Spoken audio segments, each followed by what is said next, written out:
Here we go. Welcome back to another Digital Adel Hoops podcast for you with my co-host, Matt Hanifan. How are you feeling today, Matt? College basketball's here, so, I'm doing good. Absolutely. This is our college basketball extravaganza to go over the season opener for the 2025 through 2026 NBA college basketball season. And I say it with a little flair because it is an amazing class. I can't even really put into words how special this class is going to be. And considering the previous class that we scouted, that's saying something. What do you think, Matt? Again, there's a lot of games to be played, and so our evaluations will kind of sort itself out from there. But it was a very good first impression for a lot of these players. And a lot of these prospects, albeit against for the most part, pretty bad teams. And that's like, we kind of have to, or at least I'm trying to remind myself to temper expectations or level it down a little bit. Cause it's like, I'm watching Darren Peterson against Green Bay. And it's just like, I love Darren Peterson. Not the Packers? Yeah, not the Packers. He wasn't playing against Green Jordan Bay, Love. So, which is infinitely worse. Than the Green Bay Packers. So it's like, what am I going to be taking away from? It's still impressive to see it done the first time they step on the floor against any level of competition. And I'm glad you brought that up because I'm going to talk today about Tonde Yesufu. He's the cosplay of Anthony Edwards. He basically mimics his entire game, his wardrobe and style off of Anthony Edwards. And he had a really rough start for Baylor, and they played nobody. Now, the team was interesting and offensively, and he played well defensively, but it was his offense. He wasn't making any shots. He was forcing things, and he looked a little out of sorts to start. He still had an amazing stat line by the end of the game. That's what I was going to say, yeah. That goes down to the level of competition they were playing. But also how impressive it is for these freshmen to come on the scene and put up dominant stat lines in their first games, as well as some of the older prospects as well. Like, my guy, Keyshawn Hall, he was pretty outstanding as well in his own right. But we're going to get into free throws, 1-8. He made 16 of them, but 18 attempts, still nuts. A monster. Absolute monster. And he's a matchup nightmare. We talked about that last season. He's in even better shape this season. He's in like NBA shape. This dude is lost all the weight. He freaking can handle. Anyway, we're getting ahead of ourselves. I didn't want to talk about individual guys yet. What I wanted to do is run down just some of the top 30 to 40 prospects that are on Tankathon, just so people can hear the names. We're not going to give any overt analysis on each prospect, but we're going to talk a little bit about them in the games that we did get to see in this young college basketball season. The first one, top of the list for Tankathon. Again, it's really more of tiers. They're not really ranking people yet because they haven't really played games other than like the first one. But Darren Peterson, 6'6", 205-pound freshman, they have him listed as a combo guard, which he is. And his stats are just outstanding. He had 21 points, 4 rebounds, 3 assists, 1 block, 2 steals. It was really funny because the very first possession of the game, he goes and does this weak crossover in front of this guy who looked like he should have been playing like JUCO ball. And he literally just took the ball off Darren Peterson.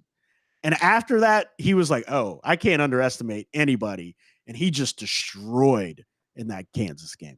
I know that was a game you got to watch. Tell me a little bit about what you thought of Darren Peterson. It's very funny, just on a side tangent, it's very funny to watch Doug Gottlieb just tweet about Darren Peterson right after Darren Peterson just smoked him. Right.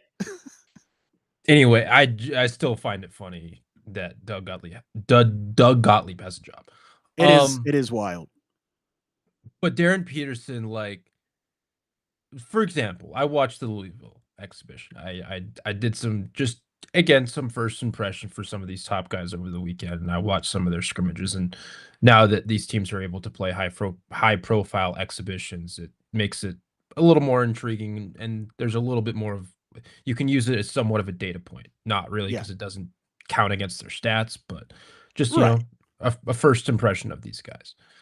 It took me all but 5 minutes to realize how special and how good Darren Peterson actually is. He's unbelievable. Like it it it took me 5 minutes to be like, oh yeah, this guy's gonna average like 20 points. He's gonna shoot 40% from three, probably. Yeah. Super quick. The shot, it looks super fluid. Like the mechanics look great.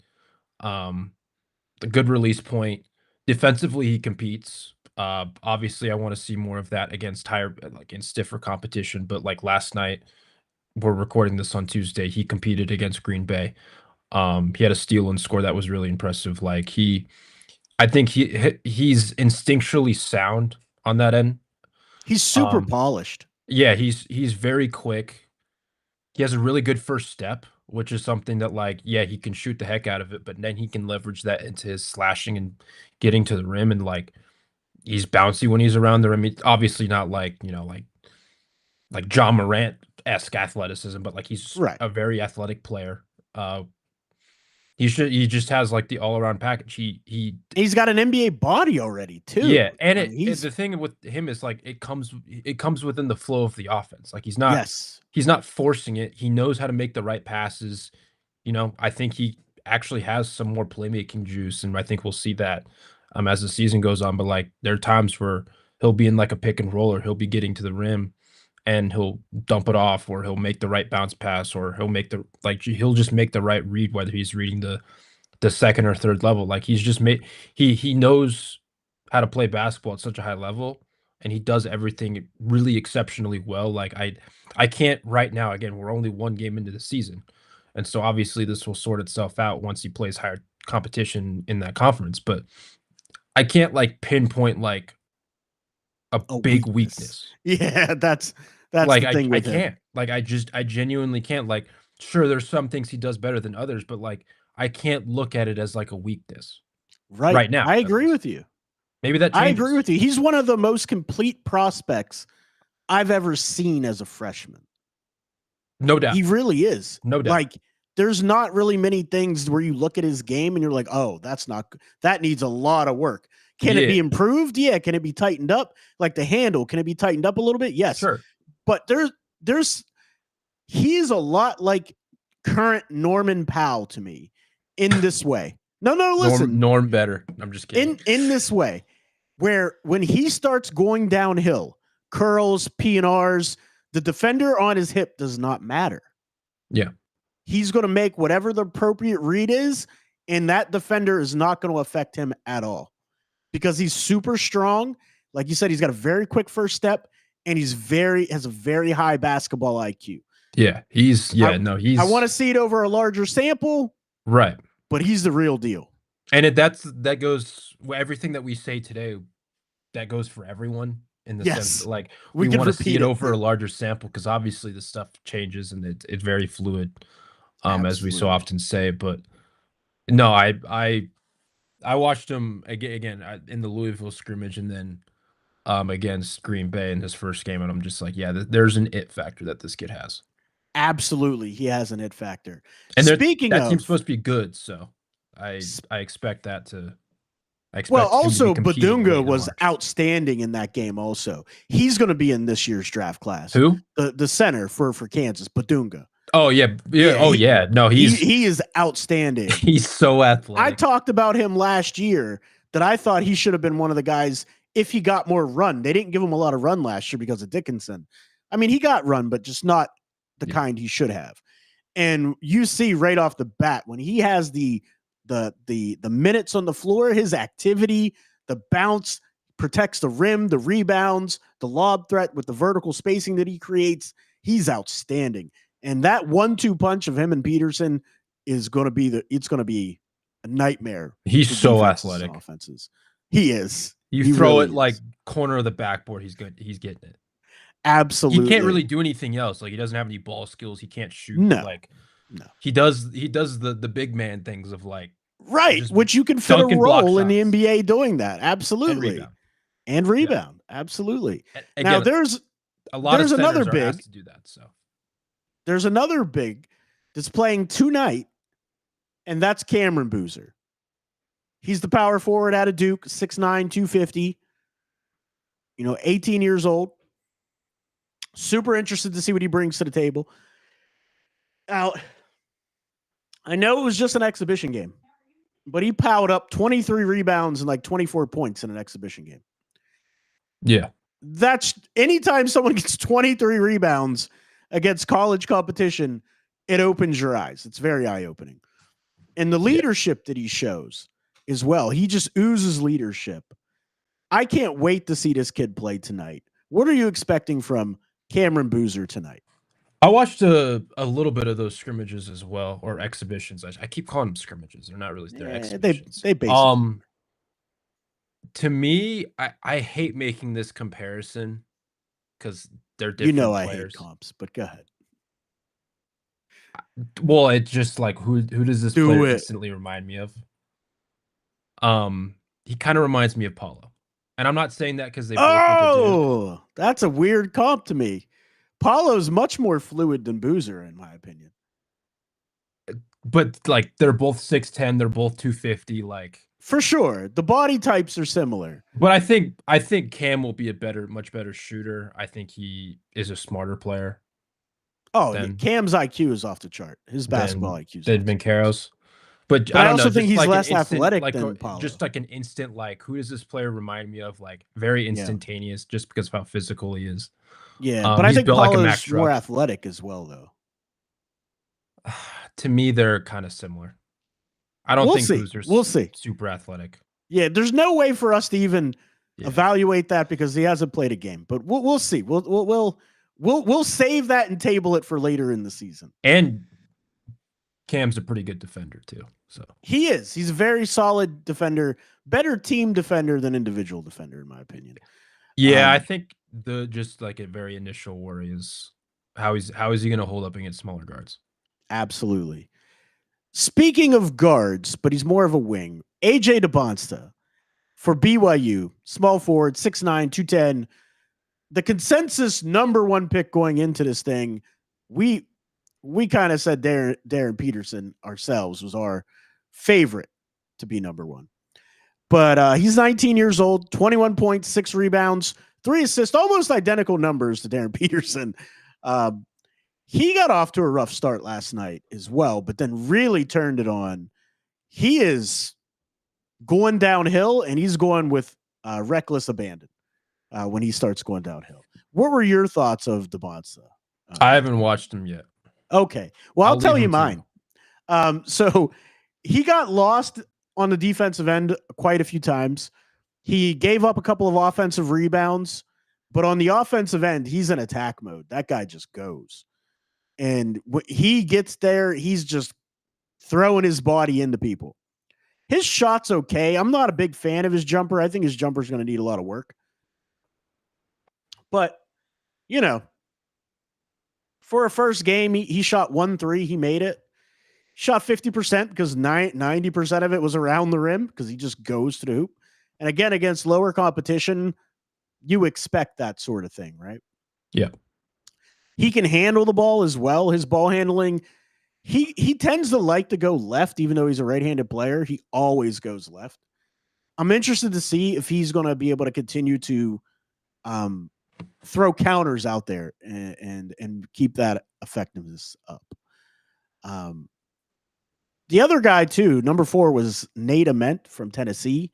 He's got one of the softest jump shots I've ever seen. In a good way or a bad way? In a good way. Okay. That ball, it just comes down feathery, man.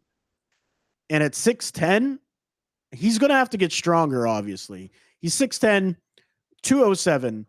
He weighs just as much as Darren Peterson, and he's like 6 inches taller, 5 inches taller.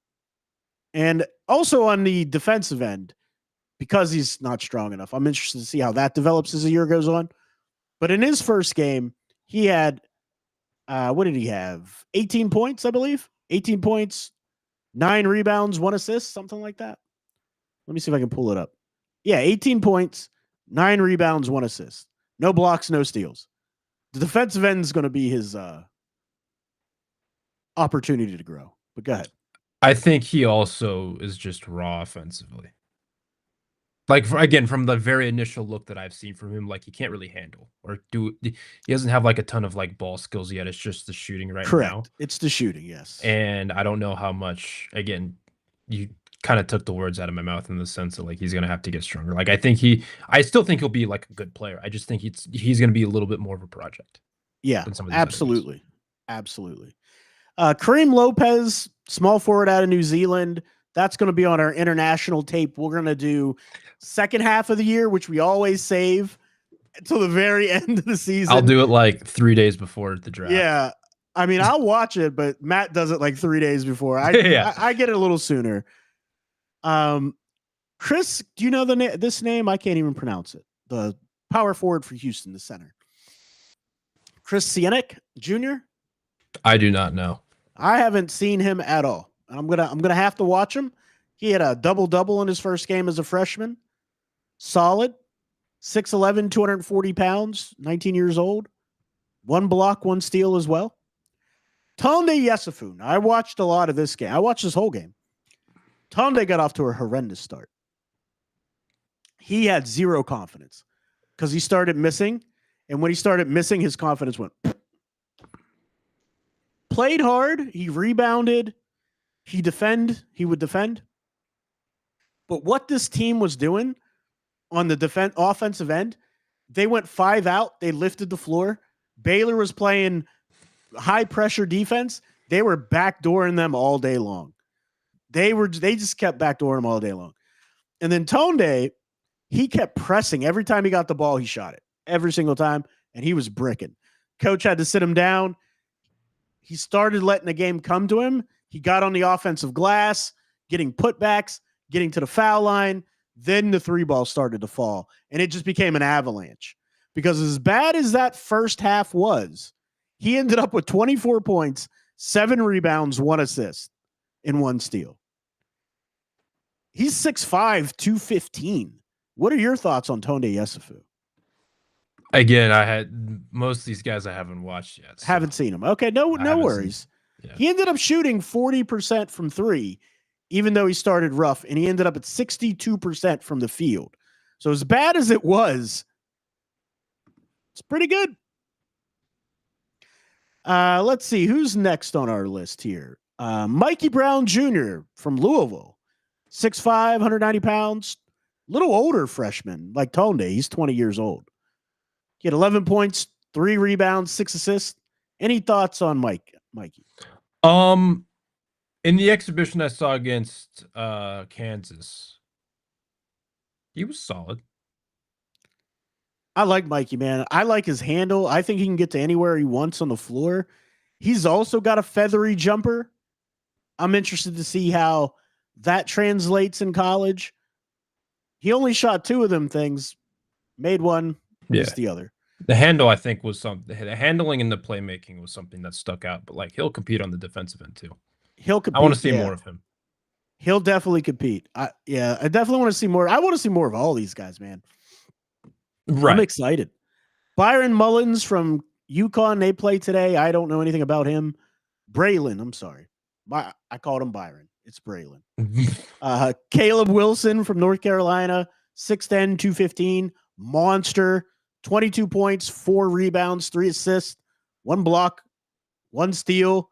That's a game I want to go back and watch. I didn't get a chance to watch it yet, but I heard he was absolutely dominant. 80% from the field. Made his free throws, 5 out of 6. I'm interested. Now I'm going to jump around a little bit. There's a couple of guys that I want to watch. For Arkansas, Darius Acuff, I think he's going to be one of the top players in this class. A lot of people aren't talking about Acuff, but I think he's outstanding guard. for Arkansas. His handle, his ability to get in the lane. He had 22 points, 2 rebounds, 4 assists, 1 block, 1 steal. Koa Poteet for Arizona. You watched him, right? Koa Pete, yeah. Koa Pete, yeah. 6'8", 235. I didn't think he was going to be this good. Not this good to start. He had 30 points, 7 rebounds, 5 assists, 1 block, 3 steals against the reigning national champion Florida Gators. And their guards aren't too shabby. Their bigs aren't too shabby. Well, Condon. But Condon's still an NBA player, even though he's not going to be a high level NBA player. Everybody that's watched our channel, if you're new to the channel, we're not Alex Condon hypers. I think I like him. We're more selling than his you do, stuff, but still, his tournament was terrible. Well, anytime he gets physical play, he doesn't show up. Yeah. He's a tough kid. He played rugby, but it's not translating on the basketball floor because when he plays against physical competition, he disappears. And that showed up when the freshmen, all 6'8", 235, kept going to the rack over and over and over again. What did he shoot in that game? It was like 61% from the field. He had 12 free throws.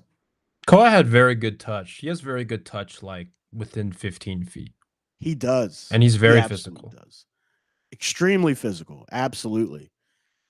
Yaxel Lendenborg, the oldest player, he's like 75. No, he's 24. He's 23.7 years old. He'll be 24 by the time the draft rolls around. He had an okay game, 12 points. And this is my problem with him. He is so off and on. Sometimes he's good. Sometimes he's meh. 12 points, 4 rebounds, 3 assists, 1 block. Only played 22 minutes, though. Yeah. Just I want to contextualize that. He's also a grown man playing against kids.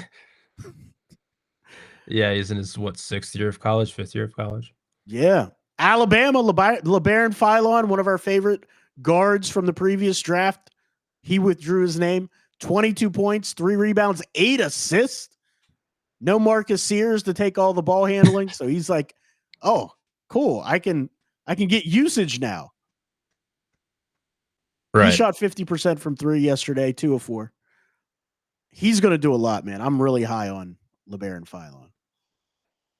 Anybody else that we haven't mentioned yet that you want to talk about? And don't Thomas give Huff. Me Miles Bird. No, they haven't played yet. The Mountain West, it made national headlines. One of their best teams got off to a bad start. I'm not going to name who. If you know, you know.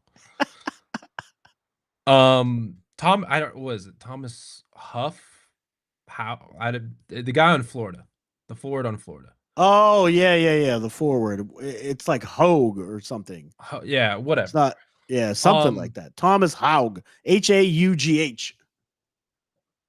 I swear I heard it was like Thomas Huff or something. Well, maybe I'm just completely no way off. That makes the sound of Huff. That's what I thought when I heard it on the broadcast, but I don't remember what the broadcast actually said. Anyway, he was someone who was really impressive. Like, I thought he was one of their better players down the stretch of last season. Yeah, he was. This glue guy. And last night he was, very, very impressive. He can get to the rim. He's pretty athletic at 6'9". He finished with 27 points, 4 rebounds, 2 assists, 2 steals, a block. His activity, he's kind of like all over the place in a good way. I'm not saying that was like a bad thing. I don't know. I want to watch more of him because I didn't like lock in into him last year. Right. Even though his team did win the national championship, like he was someone who I was just like impressed by as like this guy. He affects winning and he impacts winning on both ends of the floor.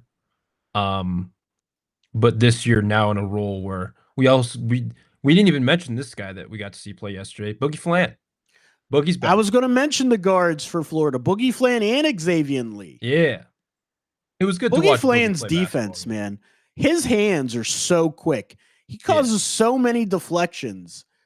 It's unbelievable. He didn't have a great offensive game and missed the game winner. And Xavier Lee down the stretch missed a lot of step back threes as well. I think they'll iron it out. I think those two will be fine by the time the season gets rolling. That's going to be the offense is going to go through them. Oh, for sure. But I think with Thomas, I'm just going to say Thomas. I think he'll be like, a solid shooter, a good slasher, can attack closeouts. Again, I think he's just by the look of things, he's a little bit on the skinnier side of things, but like he is. He's only 215. He plays stronger than he is. Yeah. But no, I liked what I saw from him again just yesterday, even though he was a name that I already kind of knew. Right. But I didn't like isolate him in this most recent class. I find this fascinating for Washington, the Cougars. Steinbeck. I watched him play internationally against whenever I was scouting Ben Suraf. I saw him play internationally against him as a pro, and he's playing in college basketball this season.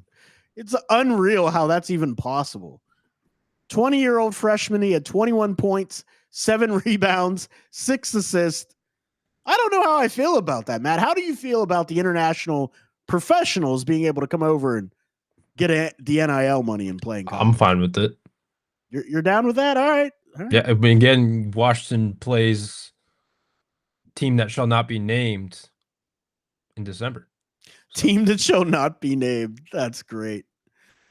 No, I don't want to mention it because you're going to make the sound, but they do play Nevada. So. Oh, there it is. There it is, folks. I think it's in sometime in early December in like this tournament or whatever. If it's not Nick Clifford, he's mentioned in Nevada every show. It's going to happen, folks. Get used to it. The Nevada bias in full effect. Nick Clifford. They should play him 35 minutes. You know what's really funny about this list that Tankathon has? There's a glaring omission. We didn't talk about Bennett Sturts because he's on there. He's, an older prospect, 22 years old. 19 points, 4.3 rebounds, 5.7 assists. They got him listed as a point guard, but he's not really a point guard. He's like a combo guard. They're missing Keyshawn Hall. They list the Pod Pettiford, but they don't list Hall on Tankathon. Well, how? They're going to once he starts dominating basketball games. I mean, that is pure negligence on the part of Tankathon. I want to speak to the manager. I want to speak to the manager. But anyway, Matt, man, the season's off to a rocking start. I can't wait to dive in and be able to give the people some real breakdown and analysis more than this high-level box score watching that we just did. I appreciate your time, sir. Tell the people where they can find you, follow you, and get more of your work.